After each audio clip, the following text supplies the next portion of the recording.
Welcome to the Stop, Drop, and Knit podcast. This is episode 61. My name is Lisa, and I'm coming to you from Long Island, New York. We're trying something different today. I am recording at nighttime. It's actually quite late. I was planning on recording during the day today, but I forgot all about the Jewish holidays. Apologies to those of you who celebrate. I'm getting back in the routine of Owen being in school, and it's a Wednesday, and we just forgot until late last night that he had no school today. So that's totally fine. I just adjusted my recording schedule. I really wanted to record today because tomorrow is the start of Stephen West's mystery knit along twists and turns, and so I wanted to have some footage to show you guys of my yarn before I was in the process of knitting it. Oh my gosh, I'm actually wide awake. It is after midnight. But we're going with it. I had to go into work late this evening to do auditions for kids auditioning to come from Korea to the United States. So we had to do them pretty late to match up overseas with New York time and Korea time. And so I slept way in this morning. I am a night owl, so that was no problem. But it's also, this episode is already kind of rambly, but the weather, because we have the remnants of Hurricane Ian, I think it's Ian, and so it has been rainy and gloomy, and Owen woke me up, and I thought it was like 8 o'clock this morning, and he said, "No, Mom, it is 12:15. I said, "No, it can't be 12:15. You've got to be kidding me." It was just so dark and gloomy and rainy, and it really felt like it was way earlier in the morning than it really was. So anyway, so I am wide awake, even though it is almost 1 o'clock in the morning.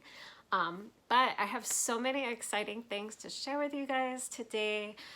It is shawl season, and I have so many shawls that I am working on right now and want to be working on, and oh my goodness. So let's see. Let's just get it all out of the way, because I always forget to say you can follow me on Ravelry at LisaJack78. I have all of my project in the works, like my finished projects, my whips.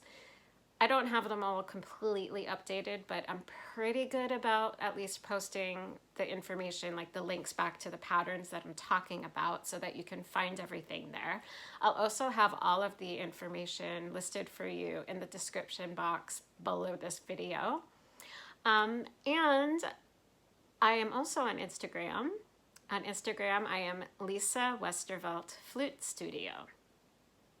Okay, so now that that is out of the way, you guys, the introduction, I wish I could just skip filming the introduction. I should just like film an introduction that I can recycle.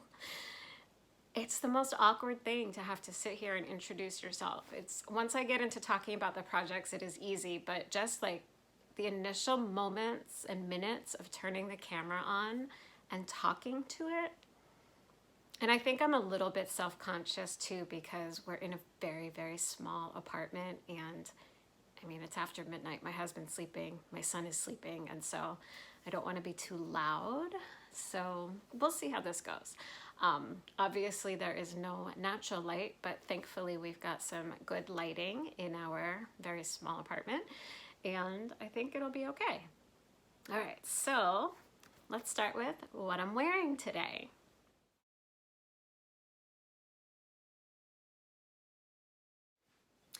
I also forgot to say, grab a drink. I don't know if it'll be a super long one. They're always kind of long. I know it's late, but I usually have a beer at night, and I spent so much time setting everything up that I wanted to have something to sip on during this video, so I'm sipping on my beer. So it's probably not in the middle of the night where you guys are, but grab a beverage, coffee, tea, water, beer, wine, whatever. Yeah. So I think I mentioned already that it is officially shawl season, which is super exciting. I didn't used to be a shawl knitter. I've only knit a couple of shawls, but I am really seeing a place for shawls in my wardrobe. When I go to work, it is very, very cold in my office. But today, for instance, I am wearing just this really light top. And I knew I was going to be really cold. It's a gloomy, rainy day, as I already told you guys. But I really wanted to wear this top. And so I said, you know what? I've got a shawl that I can throw on. And I also have a little sweater here that I brought with me to the office. And I was good to go. So I think I need a lot more shawls in my wardrobe. But let me tell you guys about this shawl and what it is, because I'm just rambling today. It's just going to be one of those episodes, and I think that's okay. So this is the very first shawl that I ever knit. This is the Golden Hour Shawl by Andrea Mowry, and I will insert some actual photos of it. I spent a ridiculous amount of time trying to get it to sit the way that it is sitting right now, and I don't even know if I did a good job or not. You know, she has her video, her podcast, Andrea Mowry, that is called I'll Knit If I Want To. And it's really awesome. And she used to do a segment at the end of every episode, like showing how she wears the styles and wears the shawls that she makes. Because everybody is like, I love your shawls. I have no idea how to wear them. So she does this whole thing. You should check it out. She doesn't do them so much anymore, but hopefully she'll bring that segment back because it is really helpful. But I tried to do what she said, and it looks okay. So I'm going to leave it like this because the amount of time I spent getting it to look this put together is kind of embarrassing. So anyway, I'll insert some pictures so you can see it in its full glory. I love this shawl. It actually took me a while to start incorporating it into my wardrobe just because I had no idea how to actually wear it. But it's perfect. I'm actually really warm right now, which is surprising because it got really, really cold here this week with the rain from the storm. But I have worn this a lot actually.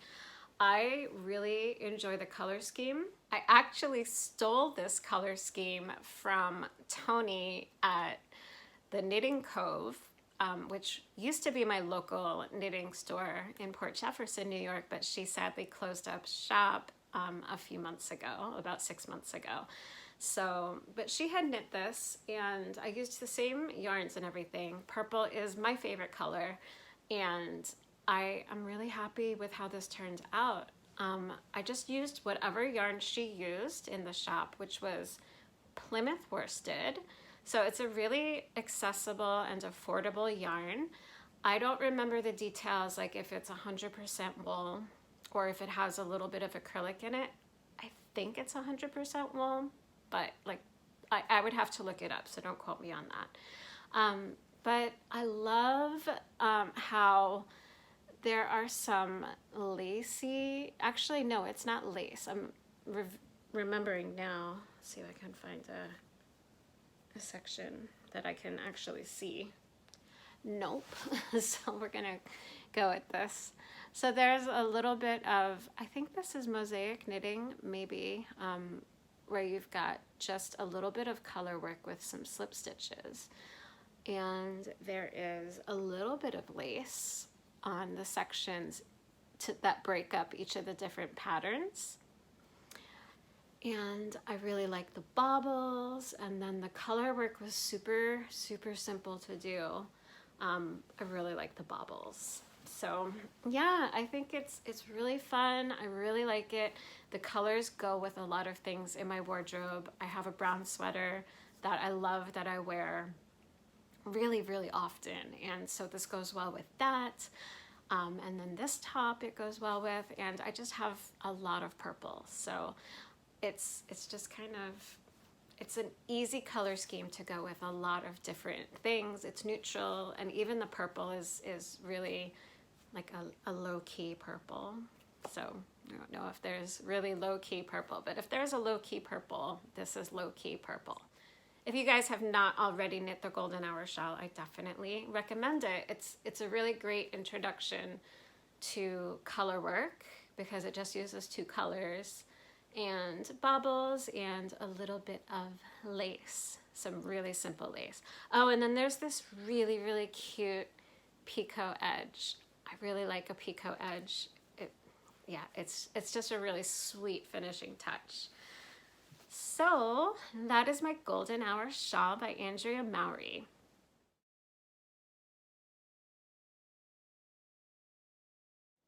Finished objects. I actually do have a finished object, but it is in bed sleeping with Owen right now. So I will try to add in a knitworthy section. I will try to grab my finished object tomorrow while Owen is at school and show it off for you guys. So, and maybe after school I can get him to do a little filming with it for you guys. We'll see. So we're gonna skip over finished objects, and I will show off that in the knitworthy segment later in this episode. I think it is time now to go into Stephen West's Twist and Turns MKAL, MKAL. There will be no spoilers in today's video, so don't you guys worry. So last Thursday, I realized that I was running out of time to order yarn for the mystery MKAL. The mystery MKAL? That's redundant. Okay, the MKAL, because the M stands for mystery, right? Oh gosh, you guys, okay. So I realized that I was running out of time to figure out what yarn I was going to use for Stephen West's mystery knit along, Twists and Turns. I had mentioned to Wonderland Yarns that I was thinking about using their yarn for this year's MKAL, but then I was just knitting on other things, and you know, September just went by really fast. Like, yeah, I keep thinking it's September, but it's not. It's October. It's October 5th today. We figured out that I am officially today 529 months old, in case any of you guys are wondering. My boss, it was her birthday today, so yeah, we figured that out, and it was just one of those random things that you do. So all of a sudden, last Thursday, I realized that the MKAL starts 1 week from today. And I started to like low-key panic because Wonderland Yarns is amazing. They dye their yarn to order. Mostly, they do have some stock of already dyed colors that you can shop, but they don't have a list of that on the website or anything. You put in your order, and I guess if you're lucky and they have it all already dyed up, they ship it out right away. But otherwise, like, can expect to have maybe like a 2-week wait time when you go on the list of, what needs to be dyed. Anyway, actually, quick plug. I am a brand ambassador for Wonderland Yarns. So you guys, if you want to order any yarn from them or fiber and want to receive a bit of a discount, you can use the discount code YARNVIP, and that will get you 15% off almost everything. I think maybe some clubs are not included in the discount, but most everything else is. So go save yourself some money on some yarn.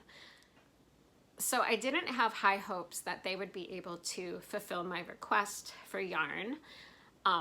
because it was only a week and they have to dye it and then it has to dry and then it has to ship. So I was all set to try to come up with a plan B. While I have a lot of yarn in my stash, the problem with this particular MKAL is that he uses 5 skeins, but only in 3 different colors, which means 2 of the colors you need a double skein of. And so I buy a lot of single skeins, and then if I buy more than 1 skein, it's usually because I have a sweater quantity for a specific project that I am saving that yarn for. So I didn't already have in my stash anything that I could use. So I was kind of in a spot where I was going to have to come up with a source for my yarn. I decided to send Wonderland Yarns a message and on Instagram.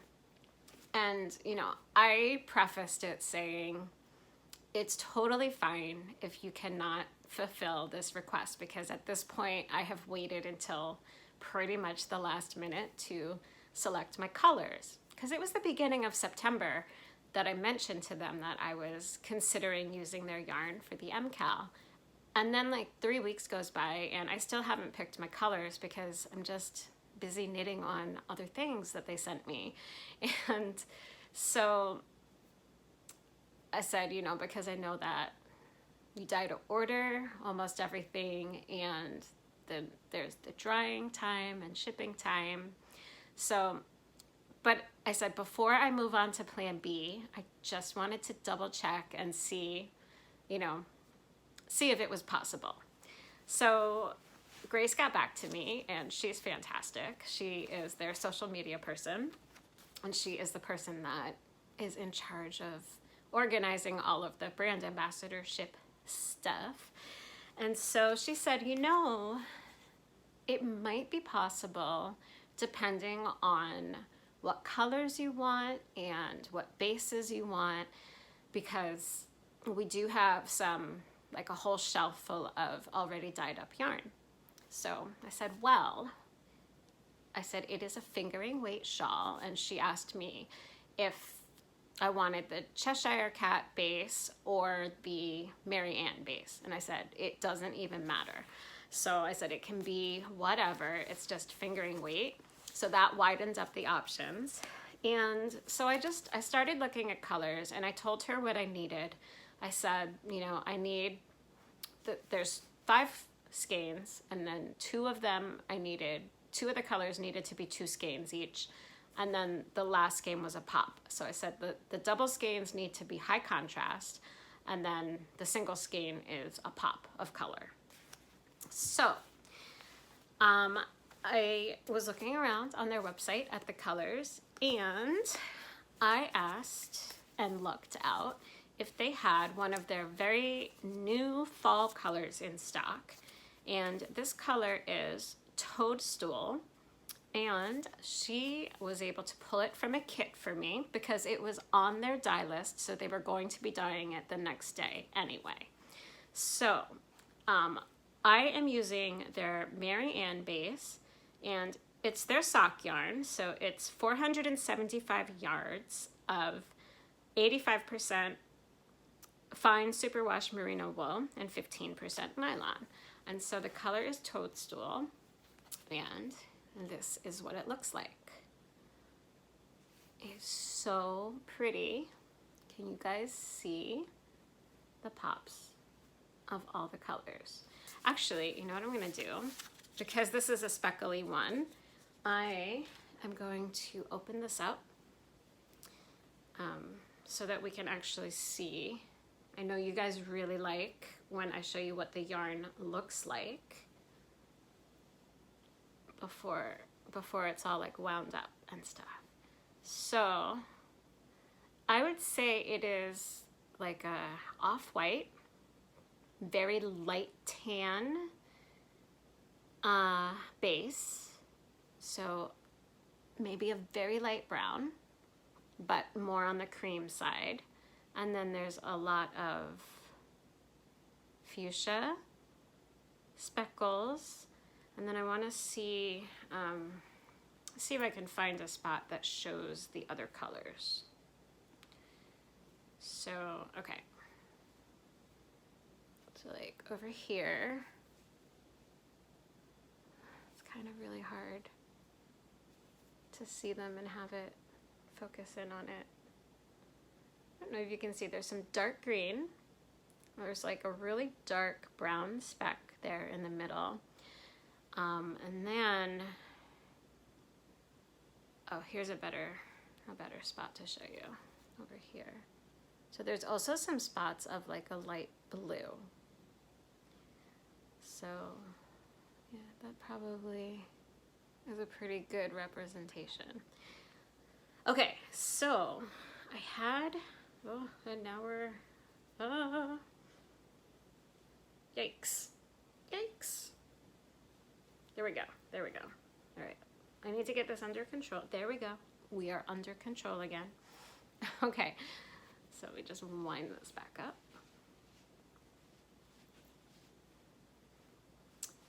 Okay, so once we determined that Toadstool was a go, the next thing I did, I said, okay, so this one, she had 2 skeins of it. And so we decided on this for the light color. And so then I was looking at all of the different speckles. Actually, this shows the speckles really well, right there. So I said, okay, so if there's 2 skeins of this, then I'm gonna use this for my lightest color. And I need something really dark to contrast this. So I asked her to have a look at the colors of the speckles. And I said, you know, something like a really dark brown or a really dark green or a really deep purple, like something kind of like that. And so she went and looked on her shelf of what she could find. And we decided on actually, I was deciding between 2 colors. I was deciding between a dark brown and a dark green. And because I'm already working with a green in another shawl, I decided to go with the brown. And so I chose this color, which is Tulgey Wood. It's number 25. So that's the name. And so then together we have Toadstool and a dark brown. We're starting to look really similar to this color scheme, right? So then what she did was she found a bunch of single skeins in the Marianne base that we could use as a pop of color. And the moment I saw it, I said, I mean, it was a no-brainer. She had this, which is not only purple, but it is my favorite shade of purple, this fuchsia. So we have all of these colors together. So I'm so excited. The name of this color is Contrariwise, and it's number 28. I don't know how well that's gonna focus, but, and yeah, so we've got Toadstool, Tulgey Wood, and Contrariwise. And so I have, let me see, we've got light, dark, and a pop, and it is so beautiful. These are totally my colors. So let me tell you guys, a lot of people get really nervous about the mystery knit-alongs because of not knowing what the finished product is going to look like.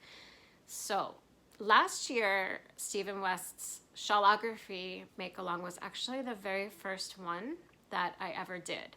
It was both my first mystery knit-along and it was my first Stephen West design. So I was a Stephen West virgin. I no longer am. So this is number 2. I'm so excited. And I ended up really, really loving my shawlography. And I will insert a picture of last year's Make Along, the shawlography, because my color scheme was very me. I had in my stash, I had a kit from Sweet Georgia, and it was like a teal to fuchsia to purple gradient, and it worked out beautifully.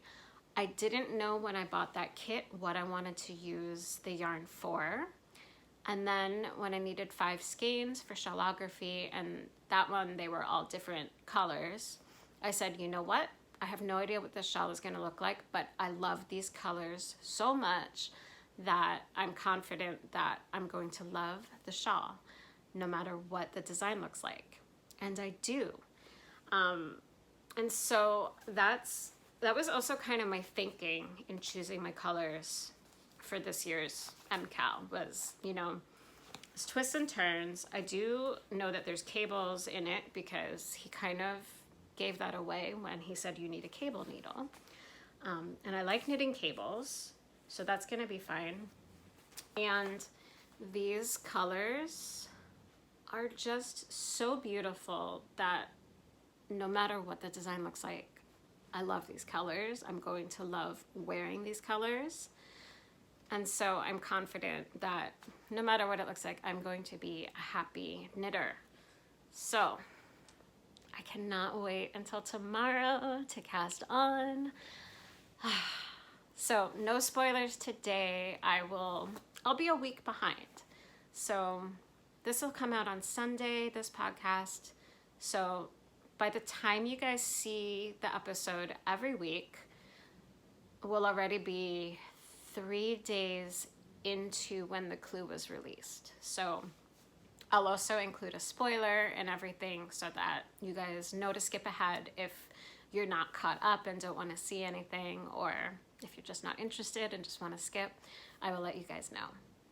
But, okay, I have some other new cast-ons, so let's move on to the next one.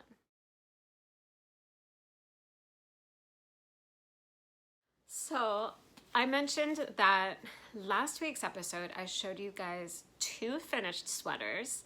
I had finished my Modernist Cardi by Renee Callahan, which had been on my needles for 11 months.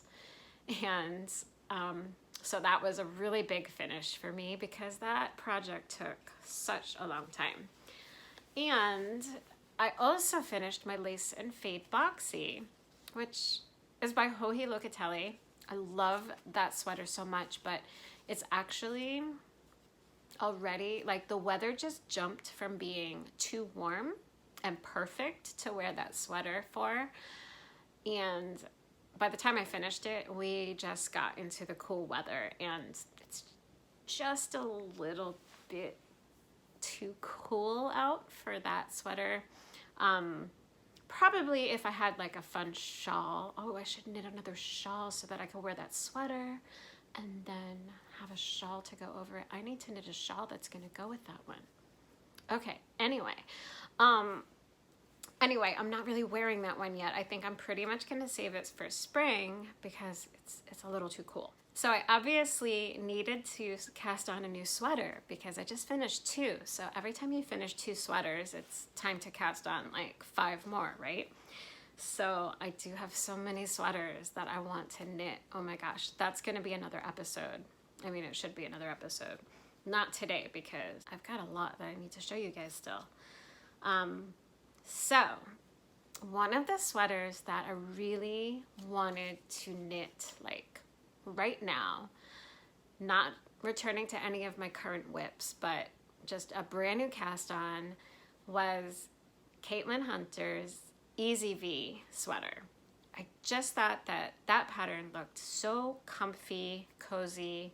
I like the big oversized feel of that sweater, and it felt like that was what I wanted to knit. So I am actually going to take you, before I show you the progress I've made on it, I want to show you how I chose my color scheme for it. So I also don't have a lot of worsted weight yarn in my stash. When I go shopping, I buy fingering weight if I don't know what I'm going to be knitting. Usually if I'm buying worsted weight yarn, it's because I have a specific sweater in mind and I am buying like the quantity that I need for that particular design.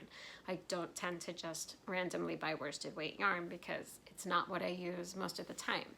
Mostly I use fingering weight yarn. So Caitlin's sweater, the Easy V, it calls for worsted weight yarn. So I went on my stash section on my Ravelry to see like what did I already have, and I had 900 yards of this, which is Quince & Co. Lark. I think it's Lark. Yeah, it's Lark. And I actually got this a couple years ago from a D-stash that somebody was doing. And I think it's about seven skeins maybe that I have. There's 134 yards in each skein. So I don't remember. I don't have the rest of them offhand. I wound it all already, but I think it was 7 skeins. And this is what I have left of the first one so far after doing the ribbing on the neckline. And so I said perfect, because I can get this out of my stash. It's really like, for me, about 900 yards is a tricky amount for worsted weight yarn. It's too much usually for like a smaller project, but it's not usually enough for a big sweater. So I knew I was gonna have to find something like that had color work or somewhere where I could have a sweater that I could combine different yarns in, and maybe I could use this as my main color. So that's what I'm using this for, is my main color. 900 yards is perfect for I'm knitting size 3, and I think it's like 870 something yards that I need for it. So hopefully it will be perfect. And then in Caitlin's sample that she knit, she uses Spin Cycle for all of the contrasting colors. So I do have some Spin Cycle in my stash, but I have the fingering weight or the sport weight version, not the worsted weight version. And Spin Cycle is, you know, we all know it's one of the pricier yarns, and I just not like wanting to buy Spin Cycle right now. I love Spin Cycle. Just buying like a few skeins of worsted weight Spin Cycle was not in the plan for right now. But I have been making a lot of hand spun yarn, and I'm not using it for all 3 colors, but I had one that I completed recently. I think I completed it over the summer. And this is actually also Wonderland yarns. They have Frabjous fibers, and that is their fiber section. And so this, I'll try to get hopefully the camera will focus on it a bit. This is what I spun up from, they had a limited edition colorway that I got last October called Sweater Weather. And it's like these beautiful fall, it's like a fall sunset is what it reminds me of.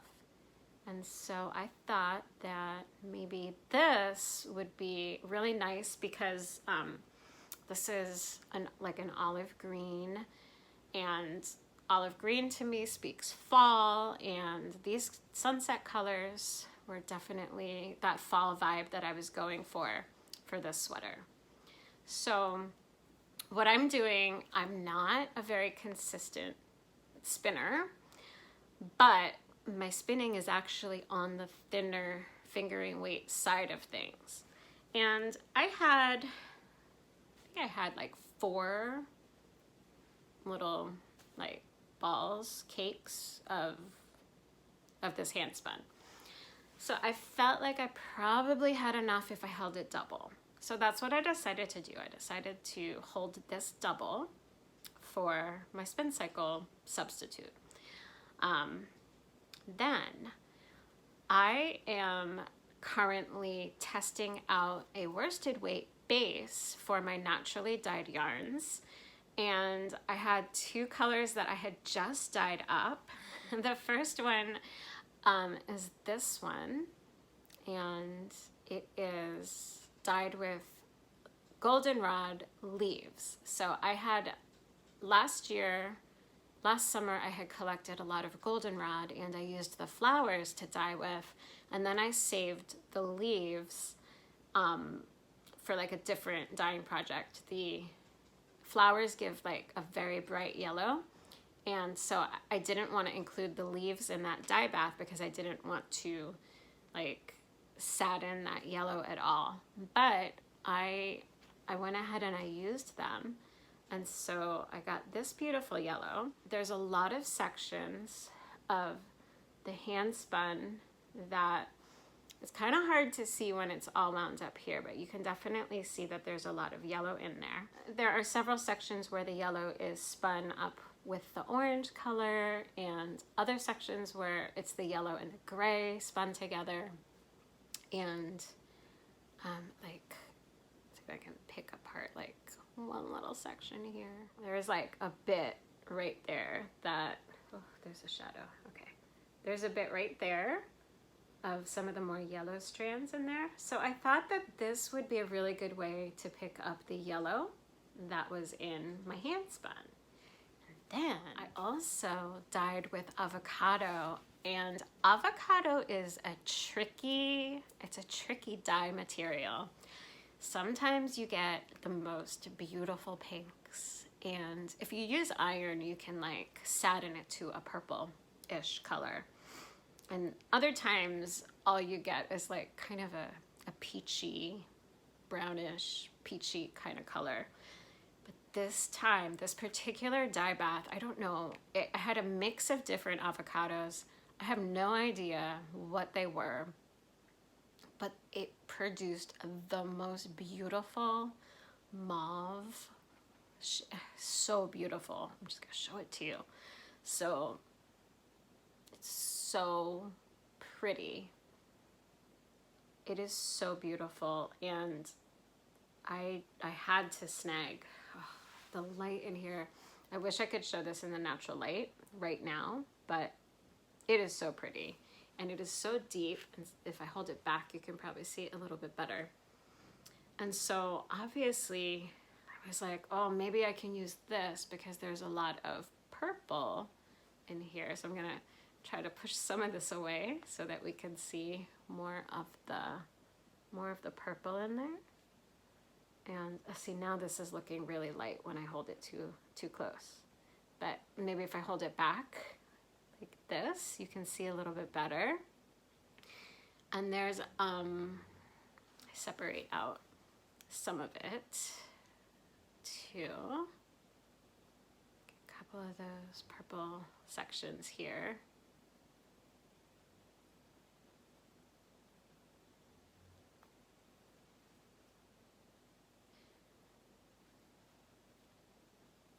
Oh yeah, I should apologize. So the black walnut is mostly gone from my hands, but my nails, I should just put some nail polish on. My nails look like this still because of the black walnut dye that is lingering forever. But here is the purple section of my hand spun. And so I thought that that would look so nice together. So I have this, and I loved the avocado yarn against the olive, and also the goldenrod against the olive. And then, all right, so we're seeing like the more of the purple, but you can see a little yellow there. So I put these all together, and I said, you know what? That could really work together. I could see it. I could see it. So, are you guys ready to see the start of my sweater now? here you go. It is so nice. I really like it together. So I actually just put it on 2 separate needles. I'm not quite done with the yoke yet, but you can kind of see. I have not tried it on yet. Oh, the light. I need the natural light in here. Okay. Let me see if I can. It was getting all squished up. I don't have a needle. I think this is a size, it's a size 6. I don't have a size 6 with a super long cable. So it's been getting way too scrunched up. Imagine all of these stitches doubled up on one needle is what I've been working with. I just separated it out so that I could show it to you guys more easily, and I'll probably keep it like this for the knitting. But here's what it's looking like so far. And I think it really, really works. I think it really is gonna look nice. So here's the cast on. So that was the front view. So this is the back. So I wasn't sure how my hand spun was going to turn out looking like held double. And so I think it works okay. I would be interested in kind of seeing, oh, it's hard to see, there we go. I would be interested in seeing how the hand spun knit up, just not holding it double. But I think it might be like a little bit bulkier double than the worsted weight. But I think if I held it single, then I definitely had a lot of spots that were very close to fingering weight. So I think it just works better doubled. But I think it works, and I think it's beautiful. And it's just, this is like my mishmash of all kinds of different yarn. So like this whole section in the yoke, not the ribbing part, it's all really special yarn for me because it's my hand spun and then my natural dyes over here. So it's like, it's all me, like what I have done. And I really like the way that this base is working up. And it also spit slices very nicely because I accidentally cut it too soon on one row. And so I just spit spliced that back together. I don't use superwash yarn in my natural dyes. I'd use all 100% non-superwash. So yeah, so that was good to know. It is gonna block out really, really nicely. So yeah, and I think that's just gonna be really nice for fall. I have not tried it on. I am hoping for a nice oversized fit on this because I kind of want it to be off the shoulder, kind of slouchy, and I think it will be. So I saw some people, and like, because I went and looked through a lot of projects on Ravelry, which I love that you can do that.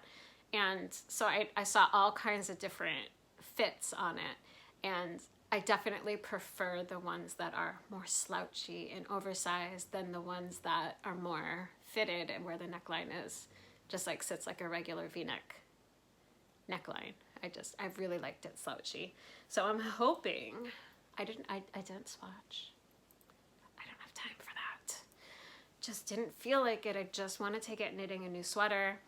And with Caitlin Hunter's patterns, I think I have a pretty similar gauge to her because whatever she recommends is what I've always used, and the fit has always been really beautiful on me. So I went for size 3, which is what I just usually do, which is kind of like a medium, and I just blindly cast on and joyfully cast on, and now we have this. There's a lot of color going on here right now, but yeah, I think this is gonna be really nice for fall. So that is my current sweater. Then everything else right now is a shawl. So this is like the shawl episode. So I've been putting these rainbows together. This is my naturally dyed yarn, and I'm hoping to open up my shop really soon. This yarn happens to be all of it dyed with mushrooms. I know, it's crazy. These colors all came from mushrooms. Now, I really wanted to use some of these particular colors in a sample.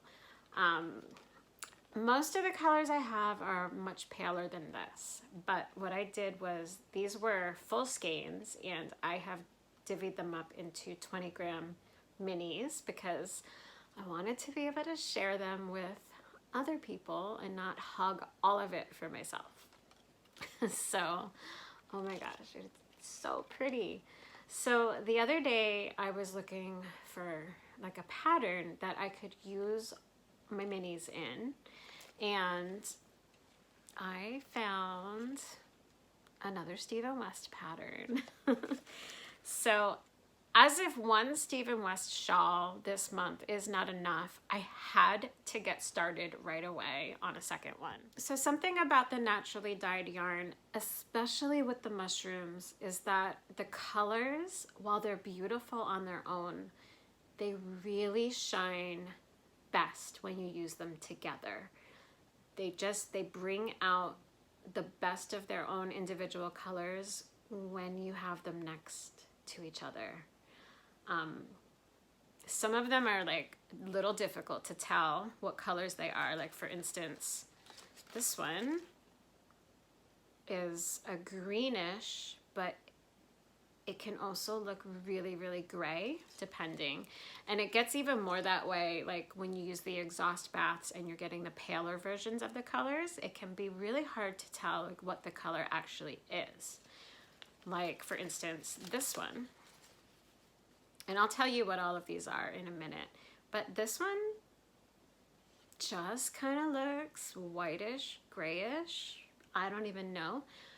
But it actually has a little bit of purple in it, which it's so faint because this was the exhaust bath. But when you start holding them against the other yarns, you can start seeing like there's a bluish purplish tone to that. That is really, really hard to see, especially when you get it out in the natural light. You can really see it. So I found the perfect pattern to showcase this yarn, and Stephen West has Painting Rainbows, and as soon as I saw Painting Rainbows, I said, yes, that is the one. It's perfect because I've been making all of these rainbows out of my mushroom dyed yarn. So yeah, we're starting an MKAL on tomorrow, right? And that will be my main focus, but I had to cast this on right away because I have been dying to knit up these yarns. And what I did was I got far enough in the pattern that I used every single color. And I'm going to show you what it is. I have a main color that I used as well, which I'll show you. Look at this. So right now, it's like an upside down rainbow, but it will be flipped. Like when the whole shawl is all done, it's gonna be flipped that way. It doesn't matter, but yeah, just the way it's sitting on the needles right now. It's so pretty. Oh my gosh, I am obsessed. I am obsessed with this pattern. I am obsessed with how beautiful my yarns are. I'm obsessed with how soft they are. I'm obsessed that these colors freaking came from mushrooms. Oh my God.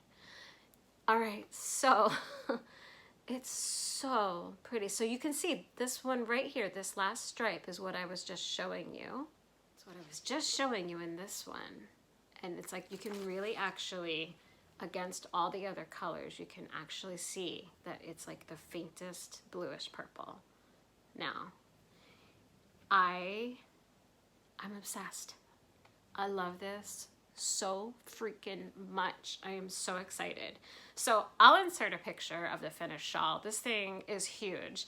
And the border of it is actually really similar to shawlography, which I happened to really love, and I loved knitting it. I know not everybody liked that border, but it's freaking perfect. So my main color, it just looks like a cream, right?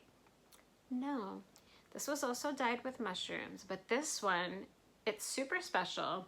And now it kind of looks like a cream, which is perfect because that's what I was going for. And so what you need for the shawl, yarn requirements, is 8 contrasting colors. I mean, I guess you can do others. You can probably adjust it to however many you want, but his used 8, and so I found 8 that I really liked together. And then you need, so for the contrasting colors, you need, I think, 119 yards. I want to say it's right around 119 yards. And then it's like 600 and something, like almost 700 for the main color. So I had 2 skeins of this, and what this is really super awesome too. It just looks like cream. This one was dyed with sulfur tuft mushrooms. This is actually the exhaust bath. So this was the 3rd dye bath. I was trying to exhaust the dye bath. I don't like to waste any dye material. So I use the colors to exhaustion. So a lot of these colors in here, this, you know, like these here, all of these dark colors were the very first dye bath, which is when you get the most saturated colors.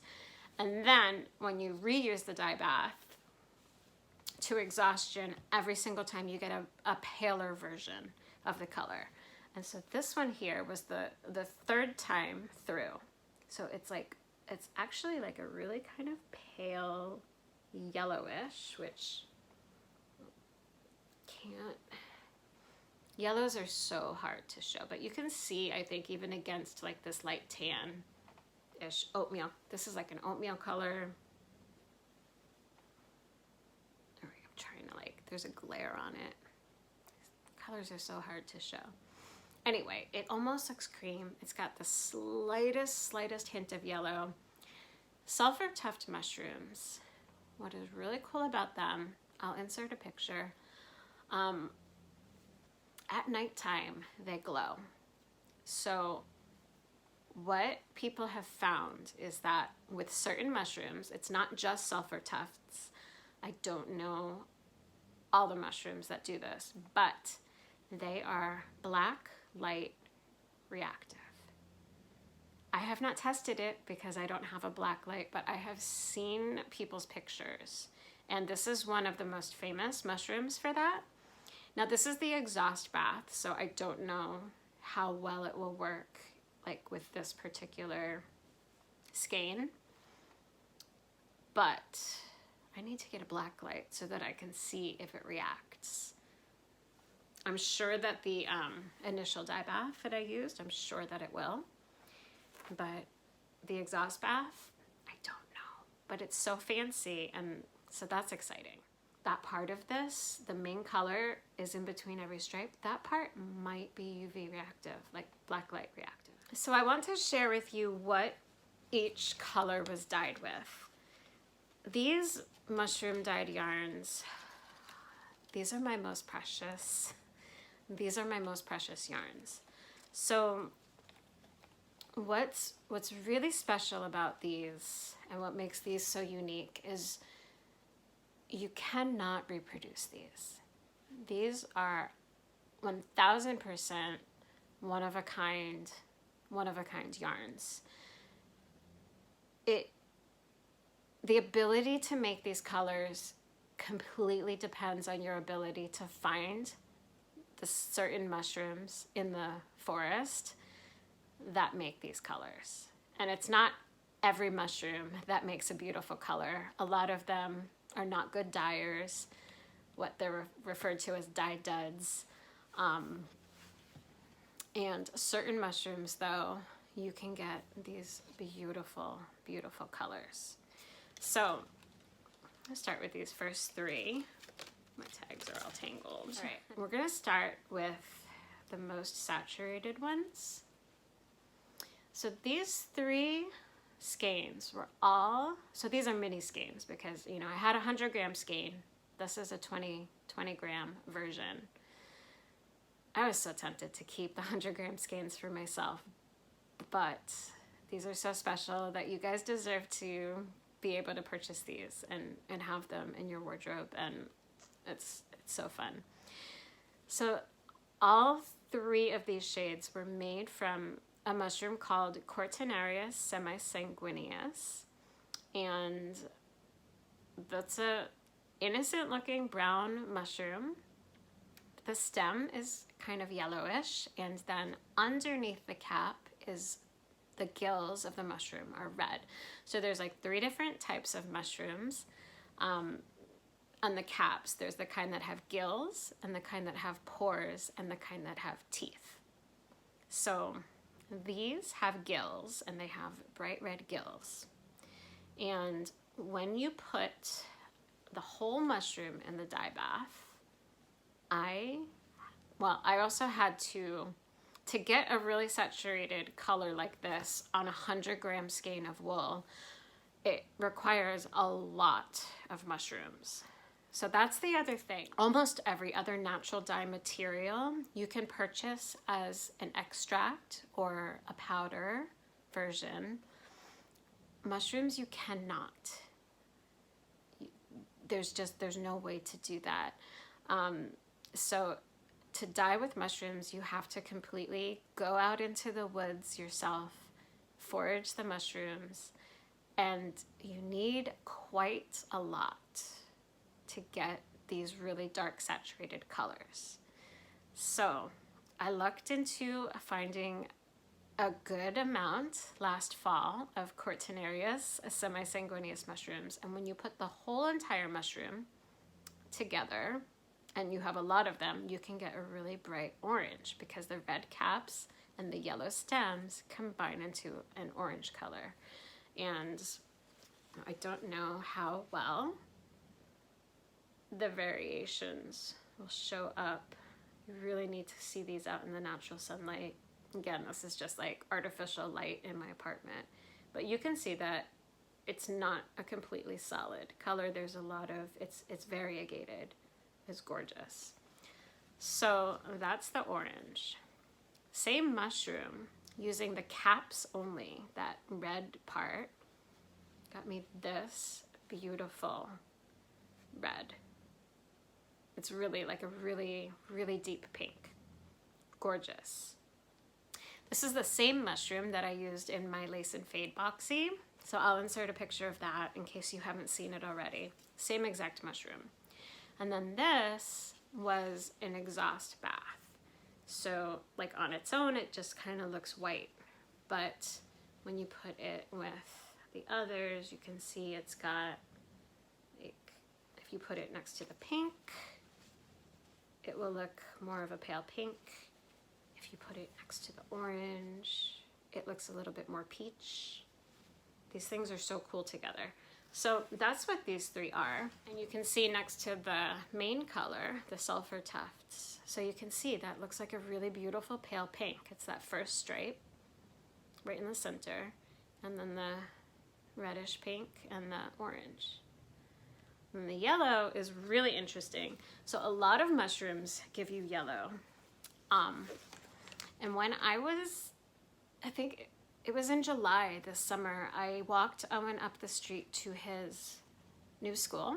We live within walking distance of his new school. He does take the bus because it's like 16-minute walk. But we live right down the street. And so I walked him down to the playground, and I found a really interesting substance growing on some of the wood chips. And it turned out that it was dog vomit slime mold, which has 2 very distinct forms. When it's slimy, it is new and looks one way, and I came across that for the first time last summer. And after that, when it dries out and it's not raining anymore, when it starts to dry out, it spores like the mushrooms do, and then it spreads to the other things, and so it becomes powdery. And so I'll show you a picture of what I found. But we didn't know Nobody really knew if it dyed or not, but it was such a bright yellow powder that I thought I would give it a shot. And I managed to come up with this yellow, and yellows are impossible to show, but you can see there's a lot of variation there. In certain places, it's almost like a grello, a little bit of gray, but I love this one so much. And so I wanted to use this one because it was just a really interesting thing to dye with, dog vomit slime mold. So that's the yellow stripe. So in natural dyeing, it's really hard to get any shade of green or blue. Obviously, indigo will give you blue. And when you combine indigo with different things that give you yellow, you can make green. Or sometimes you can take a yellow, something that's been dyed yellow, like goldenrod, for instance, or mulberry leaves, something that's yellow, and you can dip it in an iron afterbath and get a green. Blues and greens are very, very hard to get. There is one mushroom. These were both dyed with hiddenellum. Don't know exactly the variety of hiddenellum. There's different forms, but these were both dyed with hiddenellum mushrooms. And to get the, so this is one of the tooth mushrooms. So I said they've got either gills or pores or teeth underneath the caps. So I'll insert a picture of an example of what this is. So in order though to get the greens and blues from these mushrooms, you have to raise the pH level to a 9 or a 10. Most, like a neutral pH level is 7, which is most of everything is going to be dyed with, is going to be at a 7. But you can make something a little bit more acidic, or you can make it more basic. And so when you make it more basic, you can get these beautiful colors. You can coax them out of the mushrooms. It's like, it's chemistry. I don't know really anything about chemistry, but I'm falling in love with this whole process because these colors are just, there is nothing like them. Mushrooms, right? So when you hold these together, you can see they're clearly, one of them is more green and one of them is more of a teal. So they're just beautiful. This bright purple obviously is my favorite. This did not actually come from mushrooms, but this came from lichen. So you guys know that green stuff that grows on the trees and that grows on the fence? When you stick it in a jar for 4 months with ammonia, open up the jar almost every day to oxidize, to let oxygen in. You shake it up and you just be very patient for 4 months. You can get beautiful colors like this purple.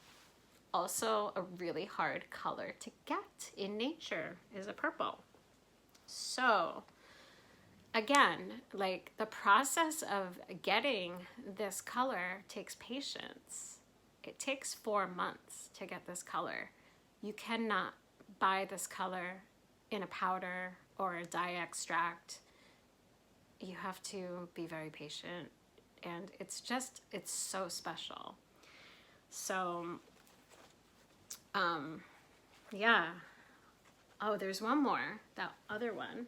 So then this one is the last one, and this is that one that gives the palest purple. This was made from, I think it's called a crested coral mushroom, and it looks like coral from the sea, but it grows out of the ground, from the earth. It's really cool. And this was the exhaust bath. So there is one that I had that I managed to get a little bit more purple. But again, you need a lot of quantity of dye material when you are working with foraged things, foraged materials.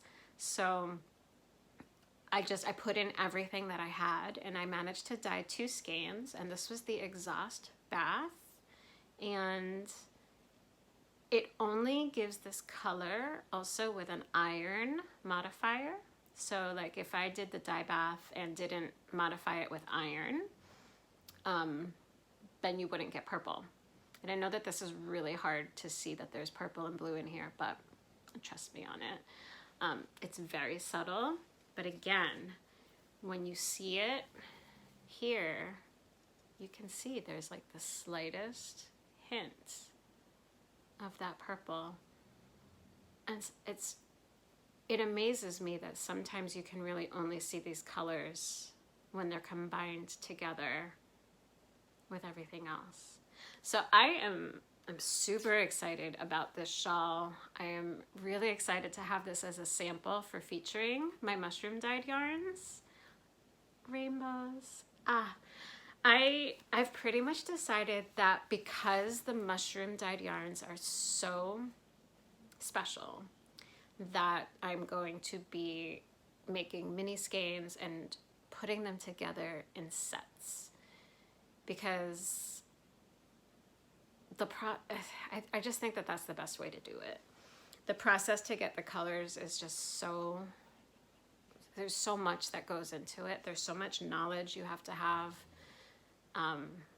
You cannot purchase these colors to dye with. I mean, you can purchase them if I dye them for you, but you can't buy the dye to make these colors. I have to actually go into the forest and find the mushrooms, which is like pure luck, and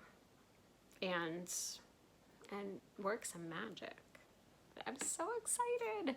So this one also, the pattern is super relaxing.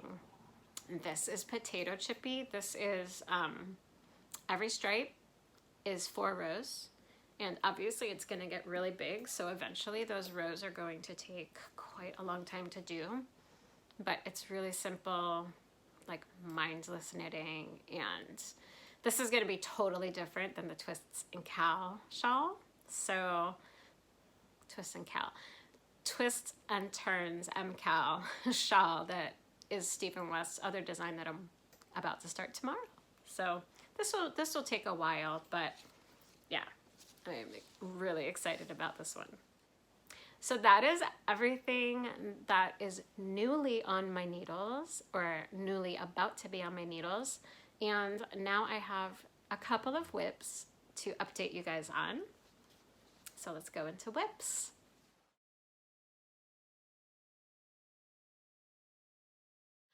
My new projects have kind of dominated my knitting time, I'm not gonna lie, but I do have 2 other whips that I have been working on a little bit this week.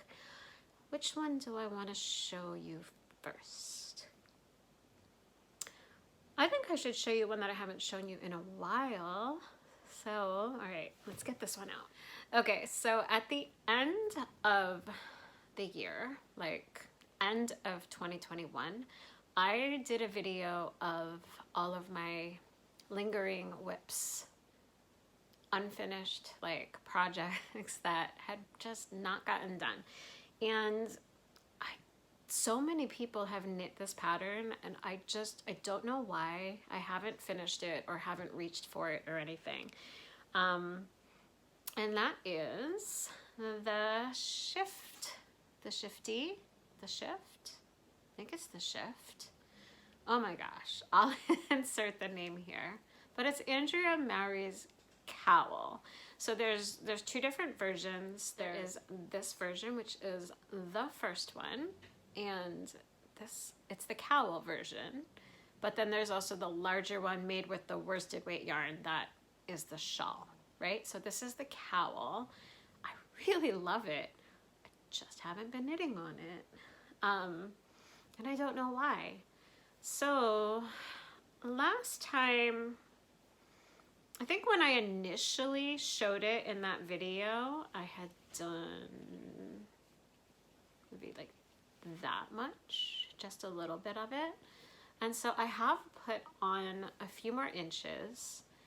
When I picked it up the other night, I actually only worked on this one night, but I think I was in the middle of section 3 which I want to say was like right in here somewhere. And so I've now done the first half of section 4, I think. I think I'm halfway through section 4. So basically, if I was halfway through section 3, and now I'm halfway through section 4, I've basically knit another section on it. I just haven't actually completed a section. But so the sections, there's like the smaller slipped stitches and then the larger slip stitches. So I think it like alternates between slipping a single stitch and between slipping 2. I can't even remember. It was already like almost a week ago that I worked on this. But it's turning out really, really pretty. It's really nice. These are actually the same colors as Andrea's sample. So I did not order this or start this when the pattern initially came out, but at some point a year ago, more than a year ago, a year and a half ago, 2 years ago, Spin Cycle had an update, and they had the original colors from the shift back in stock, and these are them. So this one, the darkest one, is Leaf, and this one is the Castle. No, Meadows. This one's the Castle. I can't find all the labels. I have one label here. So I know one of them is called the Castle. So that's the label. So it's dyed in the wool, the sport weight version. And I don't know which is which, but color A, B, and C. I know that much. So now, right now I'm working with these 2 colors, and they're really, really cool. Love this deep teal especially, and then yeah, they're really, really cool. So I would really like to finish this. This was on my like finish it or frog it video, and I definitely don't want to frog it. I don't know why I can't pick up on it and knit on it. There's just there's always another project that is calling to me to work on more than this one. But it is shawl season, it is cowl season, and this would be really nice to have. So I'm gonna continue working on it. I would like to get it done before 2023, so we'll see if that happens. So I have made some more progress on my Going Somewhere shawl, which is a pattern by Stephanie Shiman, who is the owner of Wonderland Yarns. Shiman, Stephanie, I don't know how to say your last name. I am sorry. But okay, so the plan was to get this done before the MKAL starts tomorrow. It was going really quickly at first, but at first the sections were itty bitty. They were really small, and now the sections are really, really big. It's really big. So I've made so much progress. I mean, this is well on its way to being a finished object, but we still have quite a ways to go. So this shawl is actually, it's knit in 2 parts, and I am in part 2 officially. So the first part, you are doing a lot of increasing at both ends of the shawl, and then the second part, you don't increase anymore. What do? What am I doing? Decreasing.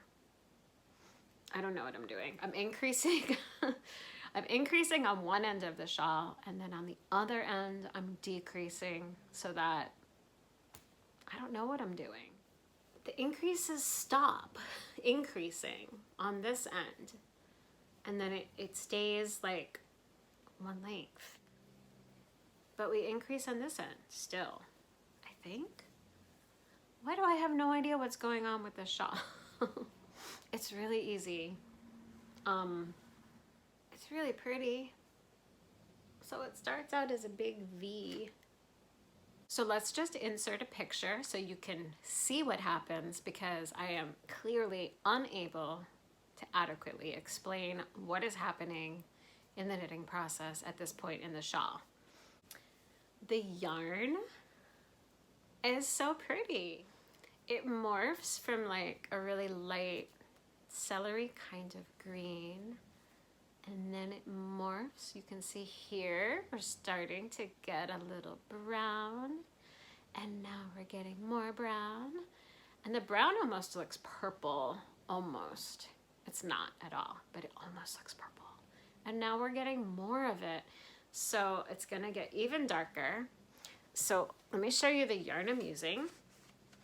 So again, this is provided for me from Wonderland Yarns, and you are always free to use my discount code, which is Yarn VIP, and that will get you 15% off any of the beautiful yarns on their site or fibers. So this one is a blossoms cake, and you cannot see all of the beautiful colors in it anymore because they are now here. So imagine in the middle of this ball that there were these beautiful colors, right? Okay, so it's one of those like really long, slow color changing yarns. It's really beautiful. And all right, it's gonna drive me crazy because I usually pull my yarn to work with from the outside of the ball so that it doesn't get all floppy. But I wanted to start this shawl from the light color and go to the dark color. So soon this whole lovely cake is going to just be like flat and floppy like that. I hope I don't end up with some serious yarn barf or anything, but so this is pretty much, we're almost at the darkest color up there. So it's really, really pretty. It's bronze amaranth. It's color number 17. You can get the blossoms on a variety of bases. This is their sport weight, but I know for sure that you can always also get it on a fingering weight base. So I'm using that, and it's combined with, I have 2 skeins of it, but the other one is in my yarn closet, which is supposed to be our clothes closet in the bedroom, but it's my yarn closet, and hubby is sleeping, so I'm not gonna go get the skein, but it's beautiful. Can you guys see all of that sparkle? I do have the label though, so I can actually tell you what it is. So this is Unicorn, and that is actually the base, not the colorway. The colorway is Frolic, and it is part of their Magical Menagerie collection. I think this is one of their new colors. I think. I could be wrong. But it is also a sport weight. It is approximately 310 yards. And the fiber construction is 63% silk. So it's really drapey. Like when I hold up the skein, it just completely flops. And it's 23% kid mohair, 11% nylon, 3% lurex, which is that sparkle. Look at all that. Oh, you can see that so well. At least I can in the camera view right there. So sparkly. And a bit of magic because it's unicorn. Unicorns are magical. So this is not usually my color, but it's gorgeous. And these together, you can see there's a lot of brown speckle sections in this green Frolic color. So it combines super well with this bronze amaranth. So you can get these colors. It doesn't have to be these bases. That's one of the things that I love about, about their yarn is it's not only one color on one base, and they extend to all their bases, and they look beautiful and different depending on what the base, like what the fiber content of the base is. So I know a lot of yarn dyers have similar colorways on a variety of bases, and it's always interesting to me to see how the colors absorb differently into the different fiber contents of the yarn. So it's a really simple pattern. It's reversible. The front, okay, let me show you. So it's really cool. The front side has that slipped stitch seam, faux seam in the front. So the seam does not happen on the back side. But when I hold it up like this, you can see the main color on the right side is the stockinette stitch side. And then the unicorn, which is the green, shows the purl side. So they're opposite. So you do the opposite side. It's all knit in stockinette, but it's reversed. So like then on the reverse side, the main color is the purl stitch, and the unicorn, oh look at that sparkle, you guys, so pretty. The unicorn is the knit side of the stockinette stitch, shows on the wrong side in the unicorn. So I think it's gonna be so pretty. Oh, I've got some beautiful brown pants on today that are going to look so nice with the shawl when it's done. So yeah, let's see. And just put like all the shawls on today. So we're almost able to wrap it a little bit, but yeah, so now you can see like how that blossom yarn changes from the celery color. I think it looks like celery. I don't really know what color, but that light celery green, and now we're bringing in the brown, and then it's just gonna get darker. So that's gonna be really nice. I chose these colors, which are not my usual colors. Usually I go for the purples, as you guys can see in my top and my shawl and the yarn for the MKAL.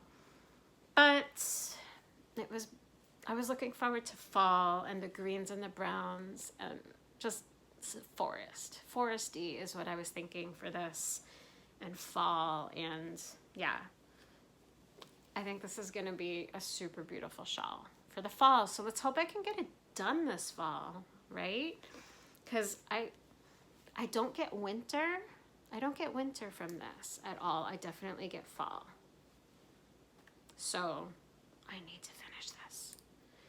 So let's see, that is 1, 2, about to be 3 shawls tomorrow, as soon as I cast on for the MKAL. A cowl that I am hopefully gonna finish. A new sweater that I cast on. I have other sweaters that I am dying to cast on. This video was long enough, so I'm not gonna tell you about those in this video. I have a quick spinning update. This will be super speedy. It's not gonna be a big one. And I also have a super speedy acquisition. I have been natural dyeing, but I'm going to skip that segment because I've already talked quite a bit, quite extensively about natural dyeing, I think, in this video, and I'm just afraid the video is going to last forever. So I need to save something to share with you guys next time, right? I think so. All right, so let's move on to spinning.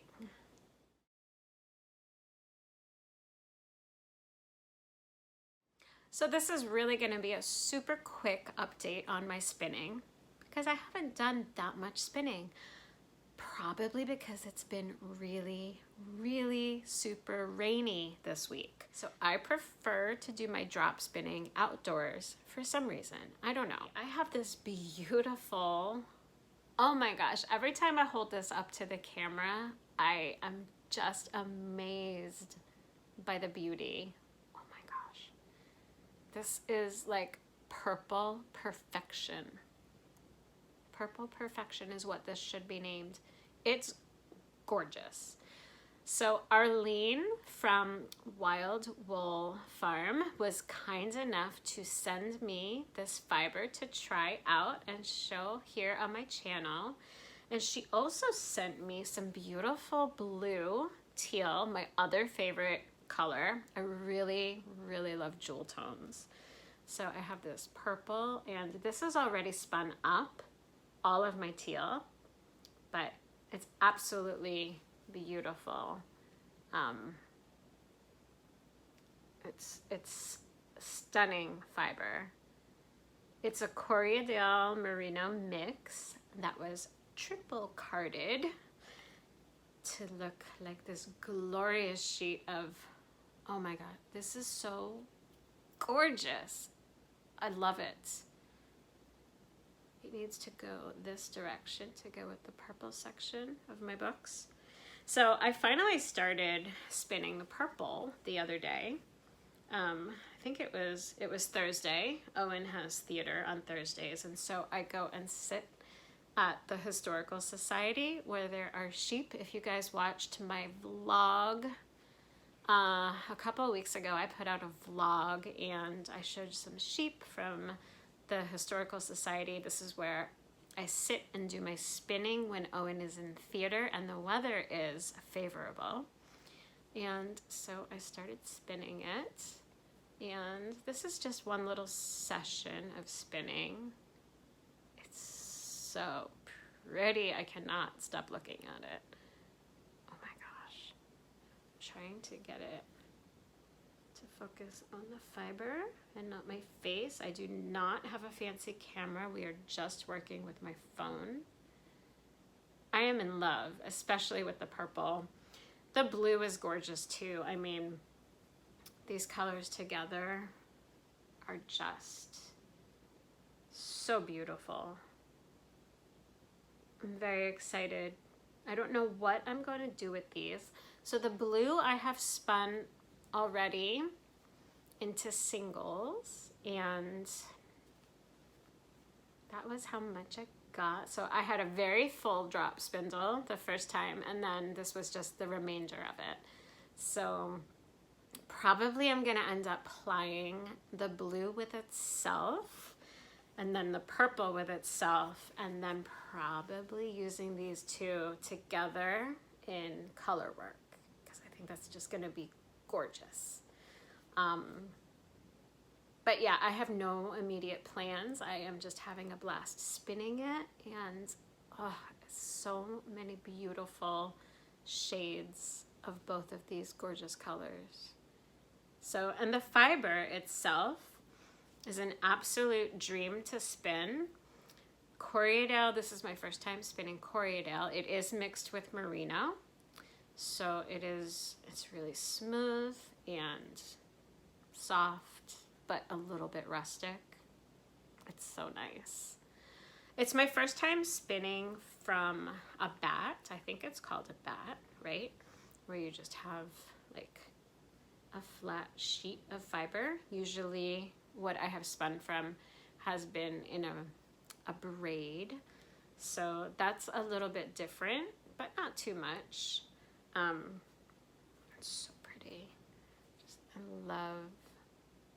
I love especially the fuchsia because it's my favorite color, my favorite shade of purple, but oh, together, the fuchsia together with the deeper purple is almost a gray.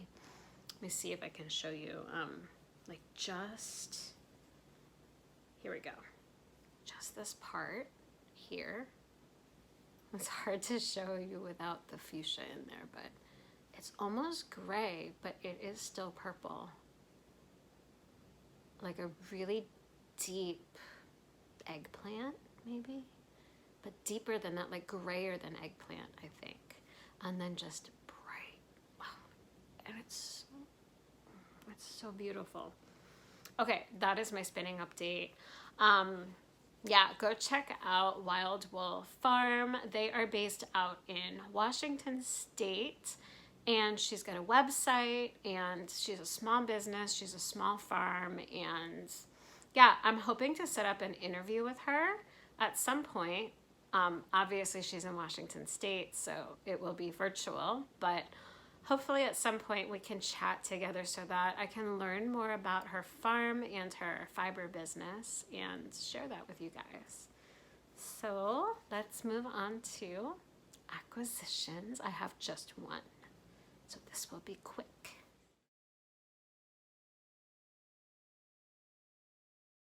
So, I might have mentioned that last month, a month ago from today, was my birthday. It was on Labor Day this year. Susan B. Andersen delivered with another adorable stuffy pattern. And so it was my birthday weekend, I think. Month, weekend. It was early September. And she came out with Winnie elephant. Oh my goodness. It's an elephant in long john pajamas. It's so cute. I will insert a picture. I had to get the kit, and oh my gosh, these colors are beautiful. It looks like a worsted weight yarn. And let's see. Oh, for the long johns, you can opt to get the beautiful heart buttons or not. I usually try to splurge for them if I can, because they're so beautiful. So they are from Woolly Moss Roots, and they are handmade. So you can look at woollymossrootshandmade.com, and it says handmade with love to feed your creative joy. She's also on Instagram at Woolly Moss Roots, and that's it. So yeah, visit our site for care instruction. Okay, so yeah. Anyway, so you can opt to include these adorable, beautiful buttons or not.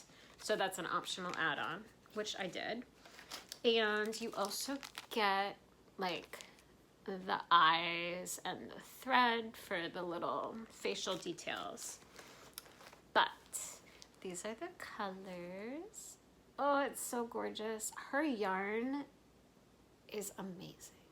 It's American, and it is squishy and rustic, but soft.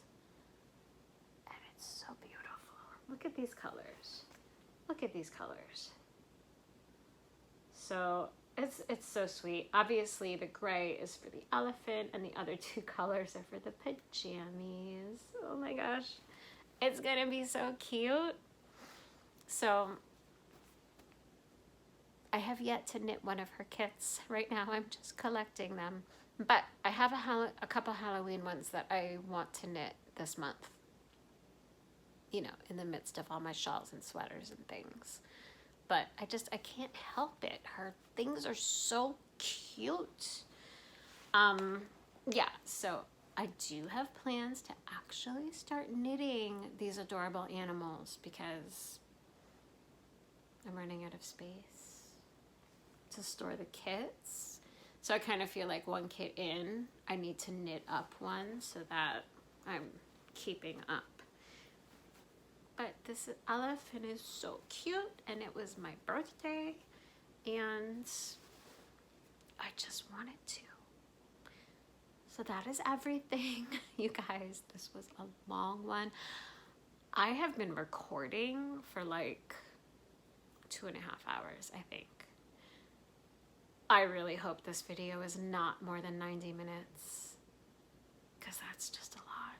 I will see you guys next Sunday with an MKAL Clue 1 update.